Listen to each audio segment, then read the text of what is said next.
Hi hello வணக்கம். Rohan CP டைரக்ஷனில் criminal justice A family matter இந்த படத்தினோட ஸ்டோரி பற்றி பார்ப்போம்.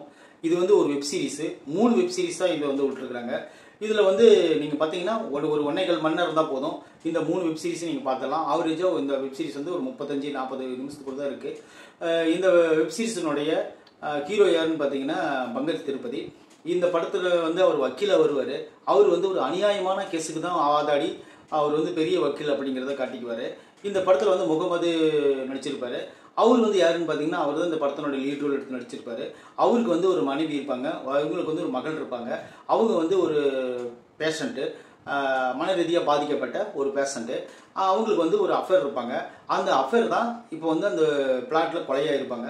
அந்த கொலையான பொண்ணை இவர் வந்து கட்டி பிடிச்சிட்டு இருக்கிற மாதிரி வேலைக்காரி வந்து பார்த்துருவாங்க. அடுத்தது மனைவியும் வந்து பார்த்துருவாங்க. இதுக்கப்புறம் என்னாச்சு, அந்த கொலை செஞ்சது யாரு அப்படின்னு சொல்லிட்டு கண்டுபிடிக்கிறது தான் இந்த வெப் சீரிஸோடைய நோக்கம்.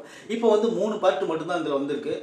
முதல் பார்ட்டு ரொம்ப ஸ்லோவாக இருக்கும். ஏன்னா அந்த பார்ட்டு முடியறதுக்குள்ளேயே நம்மளுக்கு என்ன கதை சொல்ல வராங்க அப்படின்னு சொல்கிறதே தெரியாது. 2வது பார்ட்டில் தான் அவங்க சொல்ல வந்த கதையே சொல்லுவாங்க. சொன்னதுக்கப்புறம் 3வது பார்ட் வந்து உண்மையிலே நல்லா இருந்துச்சு. அது அந்த கிளைமேக்ஸில் வரக்கூடிய அந்த சீன்லாம் உண்மையிலே பார்க்கறதுக்கு கொஞ்சம் விறுவிறுப்பாக இருந்துச்சு. ஆக்சுவலி நீங்கள் பார்க்க போனீங்கன்னா இது 2வது பார்ட்டு நீங்கள் பார்க்கறத விட தேர்ட் பார்ட் ஒரே டைம் பார்த்துட்டிங்கன்னா உங்களுக்கு எல்லா கதையும் புரிஞ்சிடும். அந்த குப்பை பொறுக்கிற ஆளாக வரக்கூடிய அந்த கேரக்டர் நல்லா வடிவமைச்சிருந்தாங்க. அது உண்மையிலே கொஞ்சம் யோசிக்கும்படியாக இருந்துச்சு. அந்த பெண் போலீஸாக வந்து விசாரிக்கிற அந்த விசாரணை எல்லாம் உண்மையிலே நல்லா இருந்துச்சு. இந்த படத்தில் வந்து இந்த வெப்சீரிஸில் வந்து எல்லா சீன்களையும் வந்து ரொம்ப ஸ்லோவாக இருந்தது, ரொம்ப பார்க்க முடிஞ்சுது. வசனங்கள் அதிகமாக இருந்தாலும் கூட இந்த படத்தில் வந்து நம்ம எதிர்பார்த்த வேகம் இந்த வெப்சீரிஸில் வரல. ரொம்ப ஸ்லோவாக தான் இருந்துச்சு இந்த வெப்சீரிஸு. இன்னும் வரக்கூடிய பாகங்கள் வந்து எப்படி இருக்குதுன்னு பார்த்துட்டு அதையும் நம்ம ரிவ்யூ பண்ணுவோம். ஆனால் இந்த வெப்சீரிஸில் என்ன ஆகுதுன்னு பார்த்தீங்கன்னா ஒரு சீனில் கூட நம்மளுக்கு வந்து ரொம்ப விறுவிறுப்பு ஆஹா ஓகோங்கிற மாதிரிலாம் கிடையாது. கடைசி சீரிஸ் மட்டும் கொஞ்சம் நல்லா இருக்குது.